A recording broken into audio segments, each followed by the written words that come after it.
एक तो वीडियो आई है, कोई 70-80 साल 85 साल के बुजुर्ग संत है, उनको मारा गया, जूते से बता रहे मुझे, जूते से मारा गया, वो अस्पताल में एडमिट है। तो ये योगी सरकार का एक काला अध्याय है। 2014-15 में समाजवादी पार्टी की सरकार थी। गणेश प्रतिमा को लेकर बनारस में भी बवाल हुआ था। उस समय की क्या घटना थी, क्या मुझे पूरी जानकारी नहीं है। ब्राह्मण याद आने लगे। बनारस में इतने मंदिर तोड़े जा रहे हैं, वहाँ के पूज्य संत महंत और लोग क्या बोल रहे हैं। हमारी सरकार बनी, अखिलेश जी मुख्यमंत्री की शपथ लेंगे, खुशी दुबे के सारे मुकदमे हमारी सरकार सारे मुकदमे वापस कराएंगे। नमस्कार, आप देख रहे हैं अयोध्या दर्पण।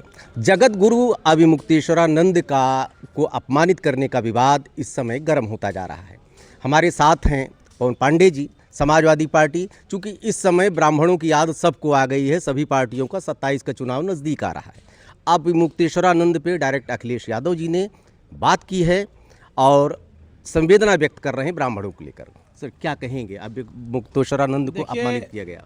जिस तरह से प्रयागराज में, इलाहाबाद में माघ मेले में परम पूज्य शंकराचार्य अविमुक्तेश्वरानंद जी के साथ और उनके शिष्यों के साथ मारपीट की गई, दुर्व्यवहार किया गया। एक तरफ बताते हैं कि संत इस प्रदेश के मुख्यमंत्री हैं और दूसरी तरफ जिस तरह से दुर्व्यवहार हो रहा है, ये बहुत ही दुखद है। अगर जो लोग दिन भर सनातन की पताका फैलाने का झंडा लेकर निकले हुए हैं, दिन रात सनातन सनातन सनातन, और आज जिस तरह से शंकराचार्य जी, उनके शिष्यों को मारा पीटा गया, अपमानित किया गया। एक तो वीडियो आई है, कोई 70-80 साल 85 साल के बुजुर्ग संत है, उनको मारा गया, जूते से बता रहे मुझे, जूते से मारा गया, वो अस्पताल में एडमिट है। तो ये योगी सरकार का एक काला अध्याय है और योगी सरकार पर एक काला धब्बा है कि बात करेंगे सनातन की और पूज्य शंकराचार्य, पूज्य साधु संत जन मारे जाएंगे। ये बहुत दुर्भाग्यपूर्ण है, इसकी हम निंदा करते हैं। और हमारे माननीय राष्ट्रीय अध्यक्ष जी ने भी पूज्य शंकराचार्य जी से बात की, अपना बातों को रखा। देखिए, मैं यही कहता हूं कि भारतीय जनता पार्टी को धर्म से, सनातन से कोई लेना देना नहीं है। वो केवल धर्म के व्यापारी हैं। वो हर चीज़ में व्यापार ढूंढते हैं, उनके रग-रग में व्यापार है। कैसे वोट ले लें, कहाँ राजनीति करें, किसको दबा दें, किसको मार दें, किसको गिरा दें। तो जो भाजपा का चरित्र था वही माघ मेले में दिखाई पड़ा है। 2014-15 में समाजवादी पार्टी की सरकार थी। गणेश प्रतिमा को लेकर बनारस में भी बवाल हुआ था। उस समय की क्या घटना थी, क्या मुझे पूरी जानकारी नहीं है। ठीक है, ब्राह्मण याद आने लगे। आप लोगों को हमने हमेशा सर्व समाज की बात की और ब्राह्मण की बात की है। सबका सम्मान होना चाहिए, सबका आदर होना चाहिए, सबका अपना स्थान है। लेकिन भारतीय जनता पार्टी में जिस तरह की राजनीति हो रही है, जिस तरह की घटनाएं हो रही हैं, जिस तरह से लोग अपमानित किए जा रहे हैं, मारे पीटे जा रहे हैं, इससे ये पता लगता है कि मंचों पर इनका भाषण कुछ और है, ये मुंह से कुछ और बोलते हैं, लेकिन इनकी कथनी और करनी में जमीन आसमान का अंतर है। ये लगातार संतों को अपमानित करना, मंदिरों को तोड़वाना, ये व्यापारी हैं। बनारस में इतने मंदिर तोड़े जा रहे हैं, वहाँ के पूज्य संत महंत और लोग क्या बोल रहे हैं कि जो बनारस है, हमारी असली पहचान है जो बनारस की, उसको ये मिटा रहे हैं। उसी तरह जो अयोध्या की पहचान, उसको भी मिटा रहे हैं जी। केवल व्यापार, केवल व्यापार। ये तो धर्म को व्यापार बना लिए हैं भारतीय जनता पार्टी के लोग। और इस बात को मैंने पहले भी मजबूती से कहा था, आज भी कह रहा हूं और कल भी कहता रहूंगा कि भारतीय जनता पार्टी धर्म का सम्मान नहीं, धर्म का व्यापार करती है। एक खुशी दुबे के माता का आप इलाज किया है अपने पैसे से, अखिलेश यादव, बहुत वीडियो वायरल हो रहा है, क्या कहेंगे उसके बारे में? मैं अपने राष्ट्रीय अध्यक्ष जी को बहुत धन्यवाद दूंगा कि एक भारतीय जनता पार्टी की सरकार में सताई गई दुखी बेबस बच्ची की माँ का संपूर्ण इलाज कराया और उनकी माँ अब स्वस्थ होकर अपने आवास पहुंच गई हैं।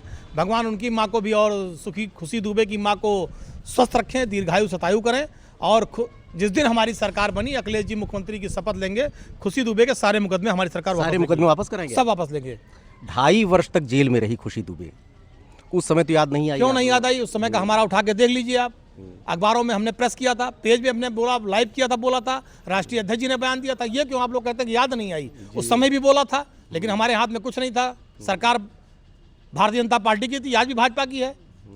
हम आवाज़ उठा सकते हैं, हमने आवाज़ उठाया जुल्म अत्याचार खिलाफ। हमारी सरकार बनेगी, हम कह रहे हैं मुकदमे वापस लेंगे। ब्राह्मणों से क्या अपेक्षा करेंगे 27? इस आप ब्राह्मण पार्टी की जुल्मी अत्याचारी सरकार को हटाइए।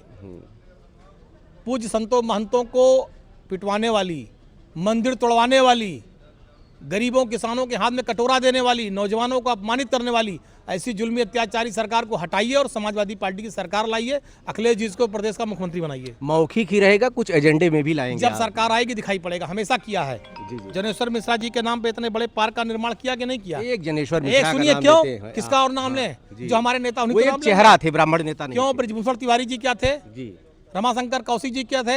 आज नेता प्रतिपक्ष की कुर्सी पर माता प्रसाद पांडे जी बैठे हैं, वो क्या है?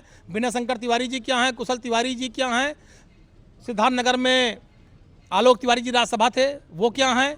लखनऊ में अभिषेक मिश्रा जी हैं, पूजा शुक्ला लड़ी थी, बगल सुल्तानपुर में संतोष पांडे लड़े थे, कानपुर में अमिताभ वाजपेयी लड़े थे, यहाँ पर श्री जयशंकर पांडे जी मैं हूँ। कितना गिना दे, क्या मतलब है कि मतलब अब आप लोगों को ऐसा लगता है कि केवल भाजपा में ही सब दिखता है, बाकी समाजवादी पार्टी में जिसको खराबी दिखती है उसका कोई इलाज नहीं ना। जी, जी। लेकिन समाजवादी पार्टी सर्व समाज की पार्टी है, सारे जाति बिरादरी मजहब के लोग इसमें हैं और सब लोग मिलकर सरकार बनाएंगे। पी से पवन पांडे ही अकेले संभाल लेंगे? नहीं, पवन पांडे सब नहीं संभाल लेंगे। हाँ। पवन पांडे एक तिनका मात्र हैं, लेकिन तिनका जोड़ के हम मजबूती करेंगे। हम सबके लिए काम करेंगे। हम सर्व समाज की भलाई चाहते हैं, हम सबकी तरक्की चाहते हैं। खाली दिनेश पाठक की तरक्की से जो है सबकी तरक्की नहीं होगी। जब सब तरक्की करेंगे तो तरक्की होगी। हम सबकी तरक्की की कामना करते हैं। आप हैं पवन पांडे जी, बेबाकी के लिए जाने जाते हैं। देखते रहिए अयोध्या दर्पण। ढेर सारी शुभकामनाएं। धन्यवाद आपको।